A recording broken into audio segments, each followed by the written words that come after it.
அன்றியும் பாலியத்துக்குரிய இச்சைகளுக்கு நீ விலகியோடி சுத்த இருதயத்தோடே கர்த்தரை தொழுது கொள்ளுகிறவர்களுடனே நீதியையும் விசுவாசத்தையும் அன்பையும் சமாதானத்தையும் அடையும்படி நாடு.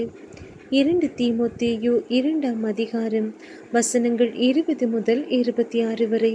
ஒரு பெரிய வீட்டிலே பொன்னும் வெள்ளியுமான பாத்திரங்களும் அல்லாமல் மரமும் மண்ணுமான பாத்திரங்களும் உண்டு.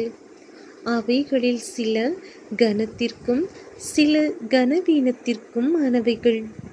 ஆகையால் ஒருவன் இவைகளை விட்டு தன்னை சுத்திகரித்து கொண்டால் அவன் பரிசுத்தமாக்கப்பட்டதும் எஜமானுக்கு உபயோகமானதும் எந்த நற்கிரியைக்கும் ஆயத்தமாக்கப்பட்டதுமான கனத்துக்குரிய பாத்திரமாயிருப்பான். அன்றியும் பாலியத்துக்குரிய இச்சைகளுக்கு நீ விலகியோடி சுத்த இருதயத்தோடே கர்த்தரை தொழுது கொள்ளுகிறவர்களுடனே நீதியையும் விசுவாசத்தையும் அன்பையும் சமாதானத்தையும் அடையும்படி நாடு. புத்தியீனமும் அயுக்தமுமான தர்க்கங்கள் சண்டைகளை பிறப்பிக்கும் என்று அறிந்து அவைகளுக்கு விலகியிரு.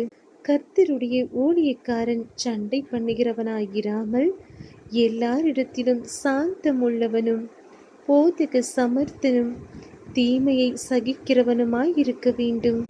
எதிர் பேசுகிறவர்கள் சத்தியத்தை அறியும்படி தேவன் அவர்களுக்கு மனந்திரும்புதலை அருளத்தக்கதாகவும் பிசாசானவனுடைய இச்சையின்படி செய்ய அவனால் பிடிபட்டிருக்கிற அவர்கள் மறுபடியும் மயக்கம் தெளிந்து அவன் கண்ணிக்கு நீங்கத்தக்கதாகவும் சாந்தமாய் அவர்களுக்கு உபதேசிக்க வேண்டும்.